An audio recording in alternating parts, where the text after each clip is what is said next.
Philippe Le Goff, merci de nous accueillir ici dans cette immersion dans le Grand Nord pour cette installation. Tungasugit, ça veut dire bienvenue.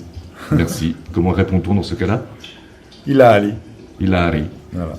Donc là, c'est la langue inuit. Ouais, C'est l'hommage au Grand Nord. absolument. Vous êtes compositeur, directeur du Césarée, du Centre de création musicale Ouais. à Reims. Et ici, nous sommes à la Comédie de Reims, avec cet hommage au Grand Nord, aux Inuits. Et on va prendre tout de suite le titre de l'installation, puisqu'elle va tout dire, ou presque. C'est Nipi. Et Nipi a un sens très précis dans la langue inuit. Ouais. C'est la voix. C'est la voix. Mais ça peut vouloir dire le son aussi, vous savez, il y a toujours plein de manières de dire les choses. Peut-être qu'on rentre dans le... Ouais, moi, ce que j'aimais bien, justement, c'est son et voix qui disent un peu la même chose. Pour Ouais. quelqu'un qui travaille beaucoup sur la composition, sur la musique concrète, qui a un attachement à la composition à travers la création vers le son et voix qui disent la même chose. Ah oui, c'est un peu plus compliqué que ça, mais en fait, ça veut vraiment dire la voix, mais on peut l'utiliser dans d'autres contextes pour dire le son, effectivement. Et en fait, quand on s'intéresse à une langue ou une culture, on va chercher des mots. On va chercher le mot musique, on va chercher le mot voix, etc. Et puis on s'aperçoit que les catégories ne sont pas toujours les mêmes partout. Voilà. Donc c'est vrai que le son, on va souvent l'utiliser dans le monde inuit avec ce qu'on appelle un morphème, c'est-à-dire qu'on va dire le nom de quelque chose et puis on va rajouter quelque chose qui veut dire le son de. Hein. Donc si on dit la mer, voilà, Taryu Petluk, c'est le son de la mer. Et donc le seul mot qui vraiment donne l'idée de son et qui est un substantif, un nom, c'est Nipi. Et vous aviez envie, dans cette création, de rendre hommage aux Inuits, de nous faire entendre leur univers, de nous faire aussi entendre leurs rêves, Ouais.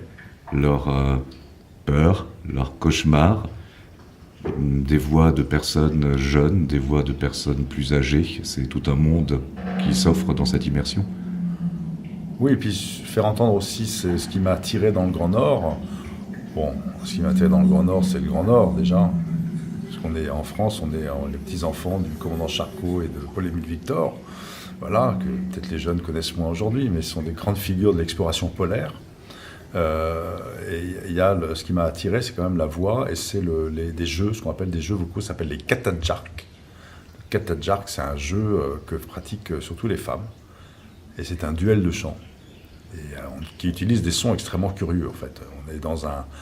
On va chercher des sons dans le tréfonds de l'âme inuit, dans le tréfonds de l'environnement, des baleines, des sons des baleines, des sons des renards, des aurores boréales.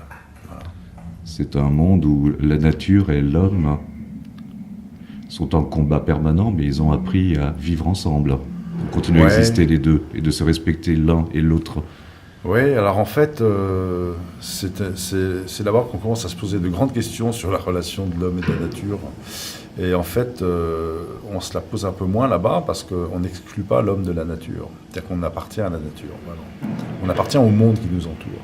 Ce qu'on a eu tendance un peu à faire, nous, on n'a jamais pensé qu'en coupant un arbre, on coupait une vie en fait. Et ça commence à rentrer un peu aujourd'hui dans les mœurs parce que on a eu à la fois une religion et une science toute puissante, chacune dans leur domaine, qui ont dit les choses sont ainsi.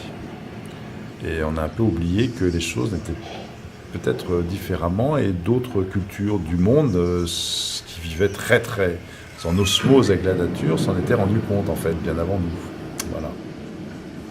On vous suit un peu dans cette immersion, bienvenue dans Nipi.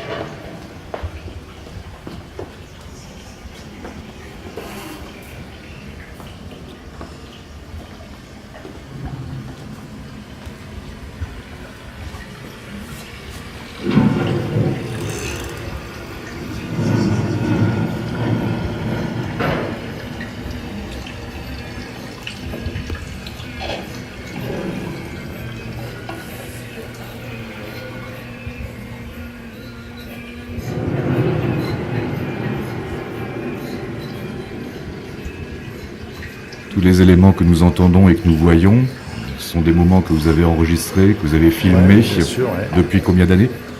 Oh, ça se dit plus. 30 ans, ça fait 30 ans que je suis dans l'artiste. Je suis dans l'artiste depuis le milieu des années 80. Ouais, ça commence à faire un bail. C'est-à-dire, il arrive dans la vie comme ça, je suis allé, bon, évidemment, assez jeune. Très jeune, j'étais passionné par l'Arctique, mais bon, aller là-bas, c'est pas évident. Et il y a des endroits comme ça, quand vous y allez une fois, j'y suis allé la première fois, donc en 88, vous revenez de là et vous dites, là, je suis tombé dans quelque chose, là, ça sera pas la dernière fois. Là, et c'était en 88, c'était en hiver, dans un petit village de la baie d'Hudson, en fait, au Canada. Et bah, c'est les dames qu'on entend rire, là, que j'ai rencontrées, dans le village de Puvanitourk. Il faisait un bon petit moins 40, hein, mais ça affolait personne. Hein. Le moins 40, ça fait beaucoup de travaux. Parler, les explorateurs français, qui sont tous des gars bien couillus, là, qui sont... En fait, là-bas, je suis arrivé, il faisait moins 40, j'ai vu un papy et une mamie qui allaient faire leurs courses, donc ils étaient en skidoo avec les cabas, puis des gamins qui jouaient au hockey. Voilà, c'était le quotidien de ces gens-là. Ils n'en faisaient pas plus que ça. Ils restaient assez modestes avec cette affaire-là. Mais enfin, moi, j'avais vraiment très froid, hein, ça, je peux vous le dire. Voilà, donc c'est comme ça que ça a commencé. Là, aujourd'hui, dans cette installation qui est aussi l'invitation au partage, c'est-à-dire que nous sommes invités en tant qu'auditeurs ou auditrices à nous installer, à prendre notre temps. C'est ça. À écouter, à réapprendre à écouter. Ouais. C'est ça. On écoute. Alors là, on est dans un passage très très calme. J'étais à un moment donné dans l'Arctique, j'avais une espèce d'obsession comme ça. Il y a des sons qu'on aime bien. Moi, ce que j'aime, c'est les battements d'ailes d'oiseaux. Donc j'ai enregistré des battements d'ailes d'oiseaux. Alors il fallait des stratégies pour enregistrer des battements d'ailes d'oiseaux. Donc il y a la stratégie qui consiste à se planquer dans sa tente et à mettre des miettes dehors, des trucs à manger, donc les oiseaux viennent picorer. Puis après on met un petit coup sur la tente, donc il décolle et on enregistre. On a mis le magnétophone dehors. Hein. Voilà, sinon j'avais trouvé une falaise qui était pas mal. Donc fallait que je monte un peu, c'est dans la neige hein, évidemment. Je me calais, puis il y avait des corbeaux qui décollaient au-dessus de moi. Voilà. Puis après il y a les guillemots, qui ont toujours du mal à décoller quand ils sont sur l'eau. C'est pour ça que les ours sont toujours dans le coin, parce qu'ils arrivent à les attraper. Voilà, en fait dans cette installation, il y a beaucoup d'histoires, c'est-à-dire que les images... c'est pas de l'image faite par un professionnel qui a un énorme zoom et qui va chercher l'ours à 800 mètres et qui vous fait croire qu'il est en train de vous faire un câlin. Là, c'est de l'image qui est toujours loin, comme on la voit avec les chasseurs inuits quand on part. Les baleines sont un peu loin, on peut se rapprocher parfois. Donc quand on voit des images proches, ici, c'est que l'animal est proche. Et c'est pas très souvent, en fait, c'est pas très fréquent. Mais j'ai voulu surtout nous plonger d'abord dans le son et inverser le rapport du documentaire où en général le documentaire nous montre de l'image avec peu de son et beaucoup de commentaires. C'est-à-dire de commentaires de l'homme blanc, du radlunar que je suis. Là, je ne fais pas de commentaires. C'est que les Inuits qui parlent, c'est que le son de leur environnement. Et l'image n'est pas là en permanence, elle arrive de temps en temps pour nous montrer des situations qui généralement sont des situations assez... particulier. On voit des orques à un moment donné, et les orques, là, c'est une chose que j'ai eu l'occasion de voir et qui n'est pas courante. Et c'est des orques qui prennent soin les uns des autres. En fait, il y a une orque qui a été blessée, qui est en train de mourir, et tous les autres essayent de la ranimer. Et enfin, certains la raniment pendant que les autres protègent le groupe en tournant en cercle et en faisant des signes d'alerte. Donc on voit les morts qui sortent de l'eau comme ça, tout droit, ou qui frappent la mer avec leur queue. Donc ils prennent soin d'eux, c'est des troupeaux qui vivent, c'est des matriarcats les orques. C'est les vieilles femelles qui mènent le troupeau, qui prennent soin les uns des autres. C'est une belle leçon dans les animaux pour prendre soin les uns des autres. Voilà. C'était la question que je me posais, je me suis dit, Reims d'Europe, ils ont une vision très ouverte de l'Europe, puisque dans cette installation, nous glissons jusqu'au Nunavut, jusqu'au pays... des Inuits, en fait, c'est ce que vous venez de dire, Nous avons beaucoup à apprendre. Oui, oui, et puis le fait de faire un festival qui s'appelle Racines d'Europe, ça ne veut pas dire qu'on est focalisé que sur l'Europe. Au contraire, ce serait un peu dommage de ne pas se réouvrir au monde, puisque l'Europe est concernée par le monde entier. Parce que vous savez bien que l'Europe est née en 1492, même 1493, avec le traité de Tordesillas, je prononce probablement très mal pour les Espagnols. Et c'est un traité où le monde a été partagé en deux, entre les Espagnols et les Portugais. C'est-à-dire que l'Europe s'est appropriée le monde. Et voilà. Donc les Inuits ont connu des baleiniers écossais, basques, français, anglais, américains. Nous sommes allés partout dans le monde, c'est une belle découverte pendant tous ces siècles, mais il y a eu pas mal de dégâts de fait chez les peuples, et surtout dans cette manière d'imposer notre vision de voir le monde, et de ne pas être assez à l'écoute de gens qui, eux, sont à l'écoute des animaux, à l'écoute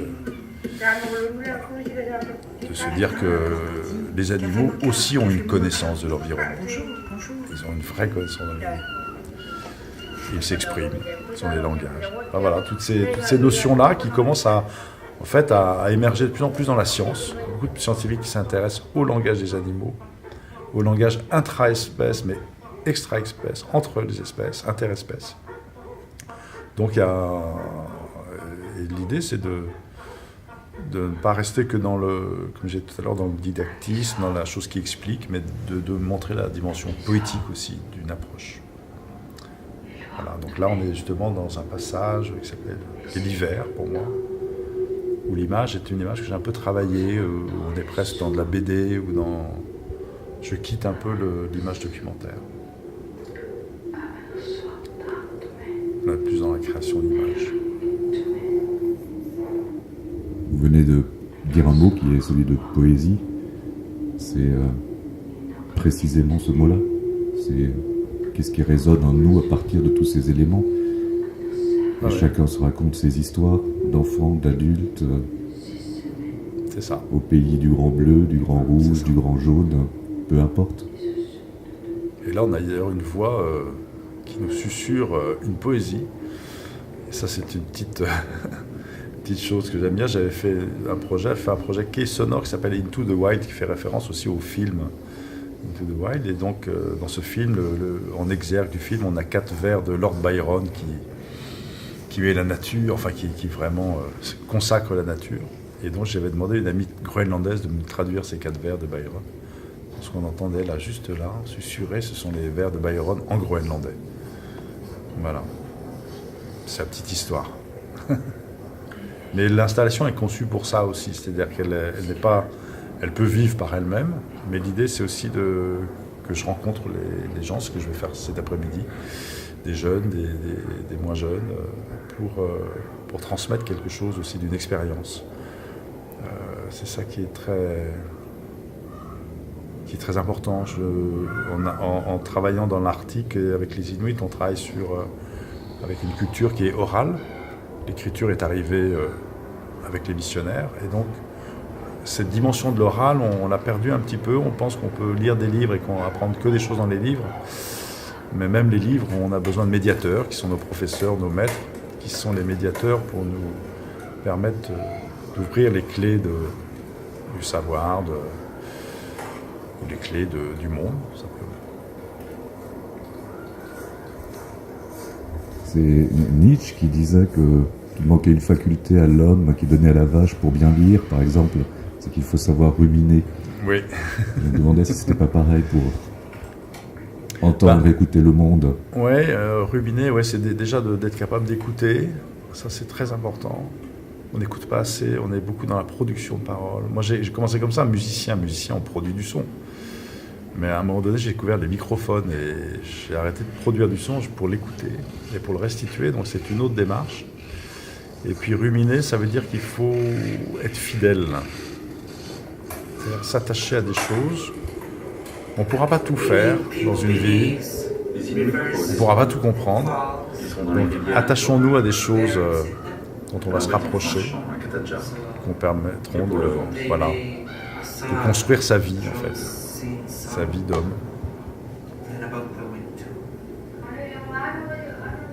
comme vient de nous dire le garçon, là, les Inuits pensent qu'il y a des âmes, que les rivières, les pierres ont une âme. Ils font du son. Ça, c'est le son du vent.